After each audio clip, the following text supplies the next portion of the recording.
Good evening. Welcome to Prayer Around the Cross, our Wednesday evening meditation series during the Lenten season. And we will be later in the service gathering around the prayer boxes, the seeing boxes, and I will give you instructions when we get to that point. Let us start with Let Justice Roll Like a River. It is, you may find it on page 85 in the purple worship and praise book. We will be singing the refrain twice.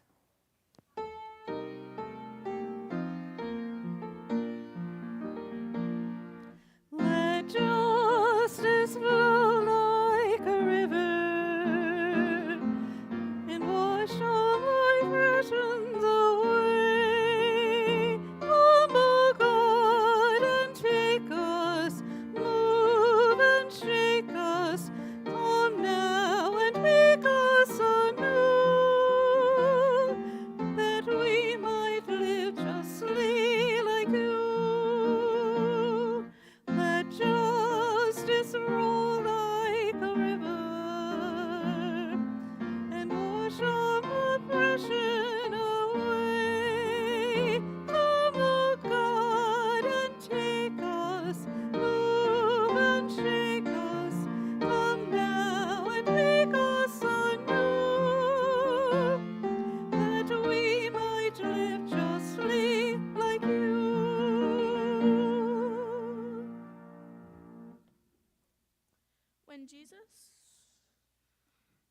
When Jesus saw the crowds, he went up to the mountain, and after he sat down, the disciples came to him, and he began to speak and taught them, saying, Blessed are the poor in spirit, for theirs is the kingdom of heaven. Blessed are those who mourn, for they will be comforted. Blessed are the meek, for they will inherit the earth. Blessed are those who hunger and thirst for righteousness, for they will be filled. Blessed are the merciful, for they will receive mercy. Blessed are the pure in heart, they will see God, for they will see God. Blessed are the peacemakers, for they will be called children of God. Blessed are those who are persecuted for the sake of righteousness, for theirs is the kingdom of heaven.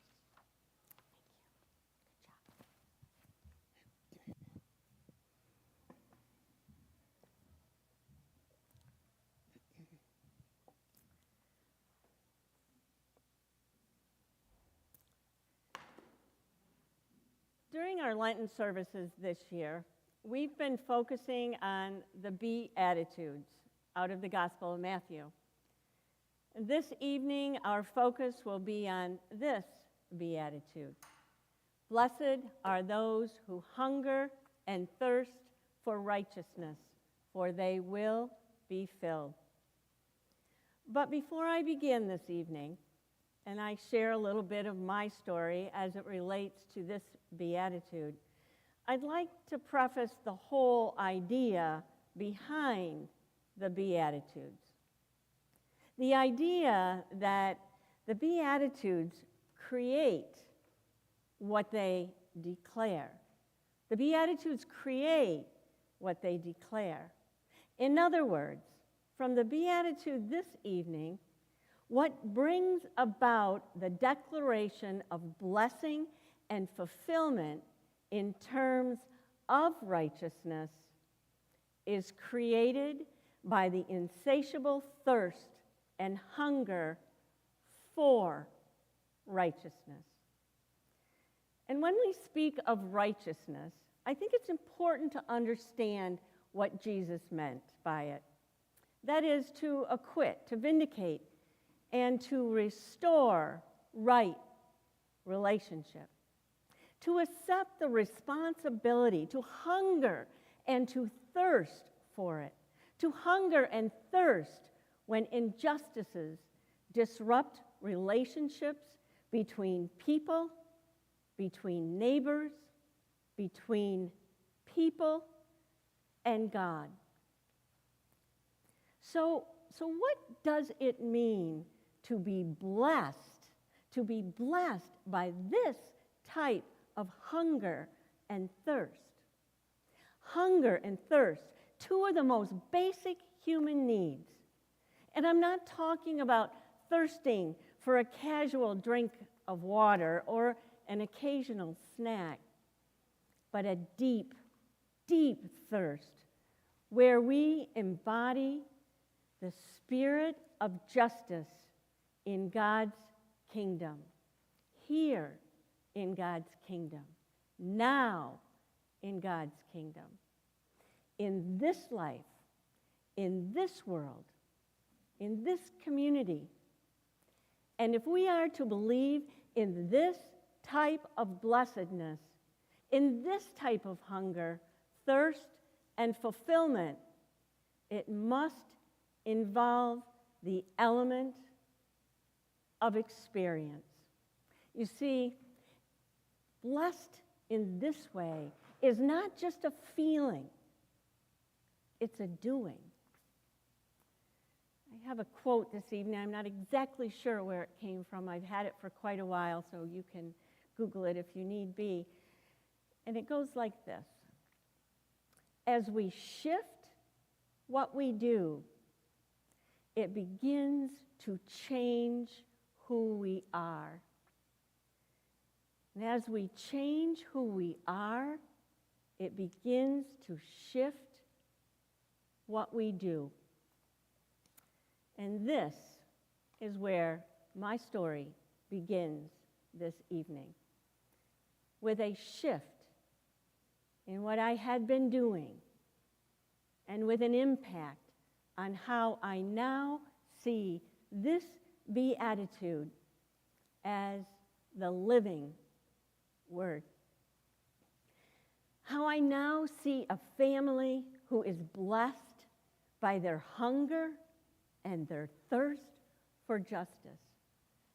How I now wonder about my hunger and my thirst for righteousness and for justice. Not because all is well in their part of the world. It's not. And it hasn't been for a very, very long time. And I'm speaking about this part of my story, the story where I started in the Holy Land and in Palestine. Because things have not been good there for a very, very long time. The injustice and the violence go way back. And quite frankly, it's not all well in my part of the world either. But because of the fact that there were spirit-seeking justice family members in my life, and for all the Palestinian Christians, it made a big difference to me. These Palestinian Christians who live in oppression, but showed me the greatest hospitality that I have ever known in such a dirty, filthy little city that we know as Bethlehem. And a hospitality in this city that showed me how one can thirst and hunger for righteousness in the midst of a mess. But this hospitality that they showed was a hospitality inspired by Jesus. You see, this past February, I spent close to a month in the Holy Land, in Israel, touring the religious sites and walking in the footsteps of Jesus. And if you have not done that, I encourage you to do it. And if you're not sure when or how, just talk to me. It is an amazing journey, a pilgrimage. And it was just as amazing this year as it was last year. And I learned more, and there were new sights, and there were new people. But it was the second half of the month when I lived with a family in Palestine, in the city of Bejala in Bethlehem, and I became enmeshed in this family's story. The Nassers, a family who have been a part of the land in Palestine and have been a part of the stories it holds for many generations. You see, their story is focused on a piece of land 3,000 miles above Bethlehem, and it's called Tent of Nations. And while visiting the Tent of Nations, and while living with the Nassar family, this is what I learned. They opened their home to strangers. I had met them once for 45 minutes a year ago, and they opened their home to me. And not just me, but a youth from the World Federation and a retired pastor. They opened their home without heat and with very little water, and I was never cold. They loaned me their clothes, and they shared their space heater. They welcomed me, as all people do in that land, with a welcoming coffee. Wherever you go, you are poured a little cup of coffee, and it is considered the welcoming coffee. And food galore, the kind I love. But when money is tight, when they have barely enough to pay their bills, food was galore. And then there was a hike up this 950 meters, up this 3,000 feet mountain. And it started with a blocked road. You see, they can no longer drive to their land. There are boulders and gates that have been placed there to keep them from going. They have been in court battles for years, and they have shifted from one court to another court and been tossed back to the same court. But they continue to pursue justice. When water and electricity was shut off to their land, they proceeded with what they called creative justice. I had never heard that term before, creative justice. They put on solar panels, they carried them, and they built a cistern for the water. And by the way, it was cold and rainy and windy yesterday, and they rejoiced because the water filled the cistern. They traveled to this mountain every day. They live in a small apartment in Bethlehem, but they go there every day. And they farm the land. They tend to the trees. They tend to the animals. You see, this family, the Nassar family, raised 9 children on this mountain. And it was the matriarch of the family, Malada, that raised them without a husband that died when the youngest was 4. But they cannot build a permanent place on that mountain. So they dug caves. And they have polished them up a little bit, and with the solar energy, they have a little light in the caves. And that's where we met. That's where my first meeting was, to learn more about what their family was all about. And when 500 olive trees were cut down in the middle of the night, they planted more. And when they were denied the permits to build or even improve on this land, they received demolition orders. They didn't retaliate with violence. They built tent frames and compost toilets and shelters for animals that were not considered permanent. Their schools were on strike when I was there. And I know that you guys had a nice day. Their schools were on strike because 120 miles north of there was a great deal of violence in Nebulous. And there were 11 people that were killed, and there were 110 that were put in the hospital. And when this happens, when one of the Palestinian Christians, one of the Palestinian people in a nonviolent manner is killed, they all go on strike as a show of solidarity. The schools close. The storefronts are shuttered. The grocery stores are left open about this much in case somebody has a need, and everyone stays in the house. And I have to be honest with you, it was a strange feeling.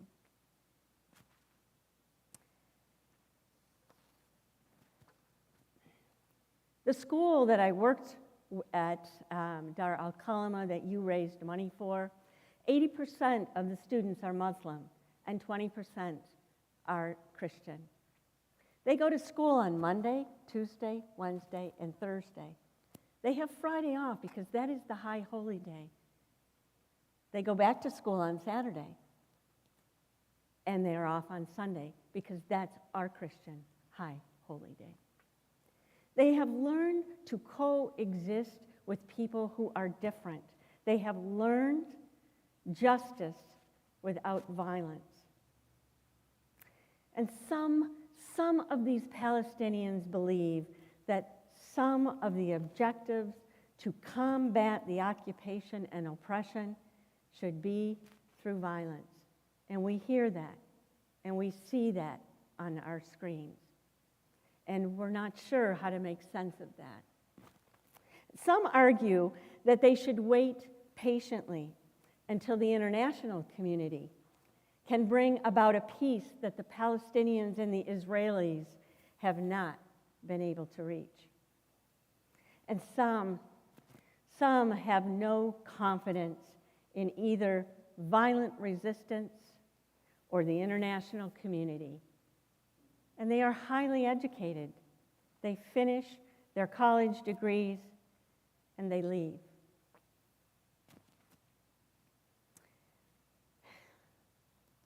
However, what I learned when people hunger and thirst for righteousness, as the Nassar family has done, is doing, and will continue to do, when they hunger and thirst for justice for their land,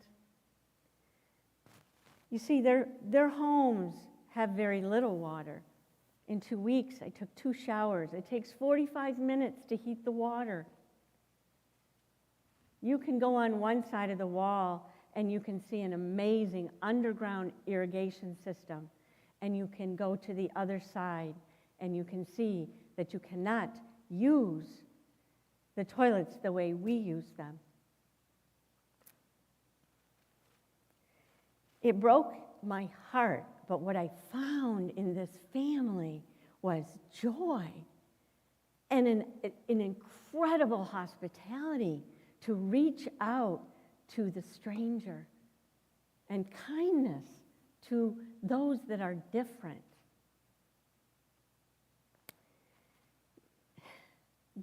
When we hunger and when we thirst for righteousness and justice, we know that something is not right. Something is not right in the Holy Land. And sometimes we feel it. And sometimes we see it. We see it around our world, in our area. And sometimes we experience it. And sometimes we live the oppression. And I believe with all my heart, that as Christians, as people on a journey with Jesus, especially during this Lenten season, but not limited to it, we must understand that justice is loving solidarity with those who suffer. Pastor Munther Isaac of the Christmas Lutheran Church said this: "I don't believe that anyone should suffer more than anyone else at the hand of another." Richard Rohr says that we cannot separate ourselves from the suffering of the world. I think he's right. You see, we cannot separate ourselves from the rugged hands and empty eyes of a Ukrainian woman who stands dazed in front of her bombed-out house with her loved ones strewn across the lawn.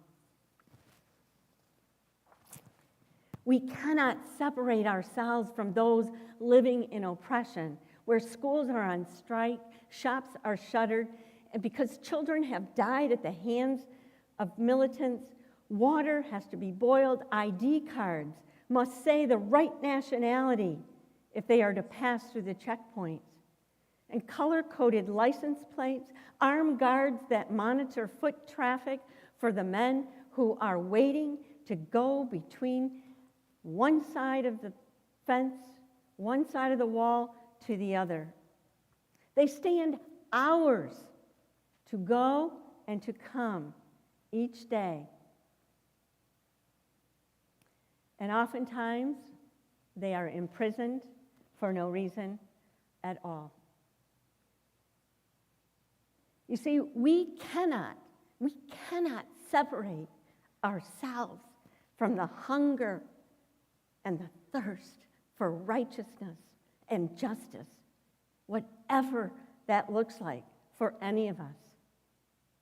It may touch our hearts when we see it on the television, or we hear it, or we visually see it on a social media platform, or when we look in our own town, in our own families.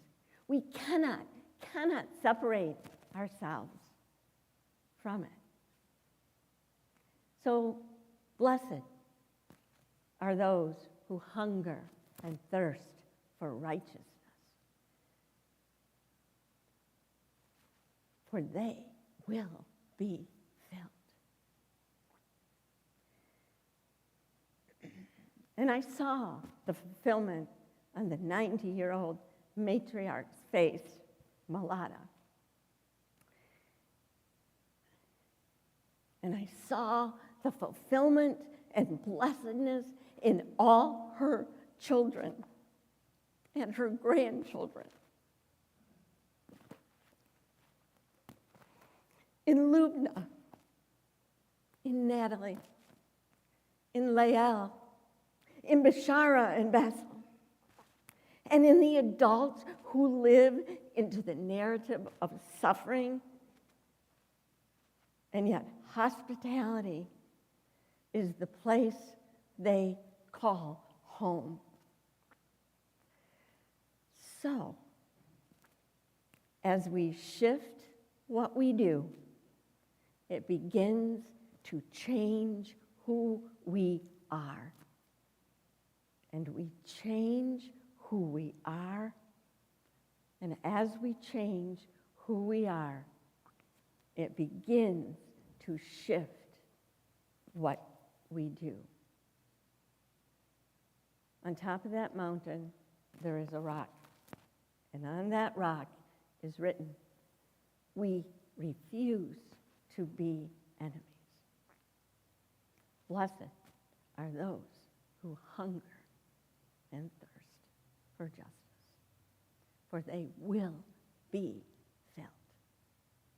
Amen.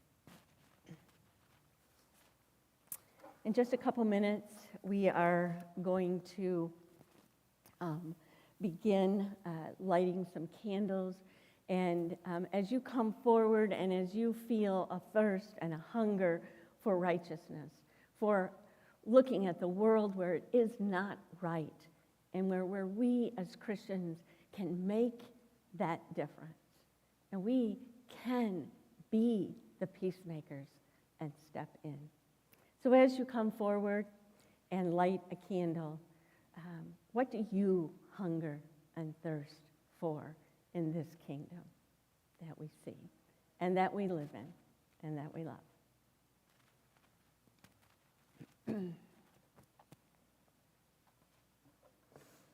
There are stations up if you don't want to kneel, and the candles, some of the candles look a little different. These are from the Holy Land in Jerusalem, and so you may light some of those. Some of the other ones have some different candles on them. Good.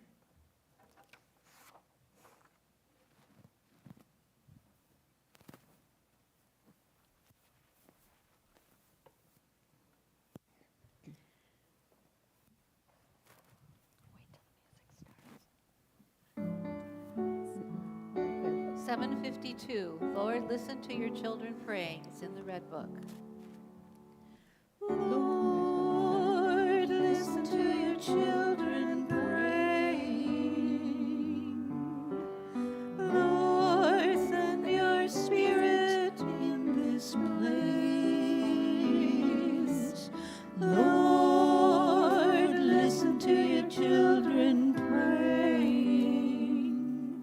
Send us love, send us power, send us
Before we close, we're going to take your offering, and then I will provide a benediction for us.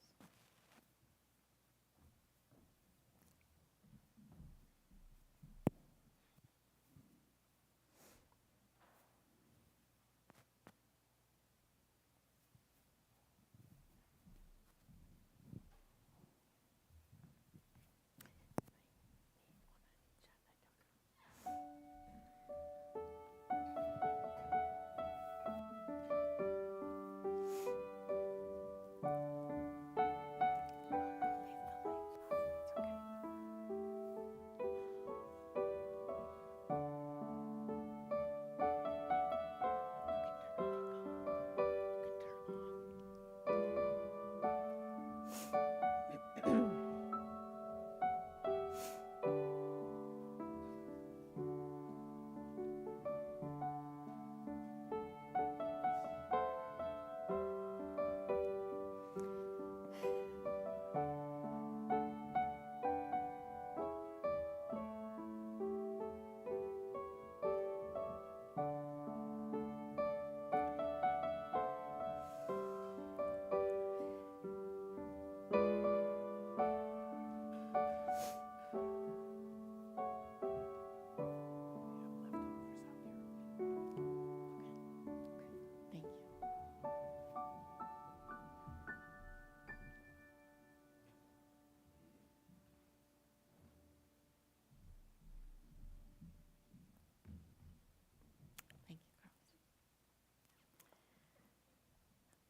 To let you know, there are leftovers out there there's a lot of stew left over if you would like to take some, and that's a blessing for us, so thank you very much, Mark.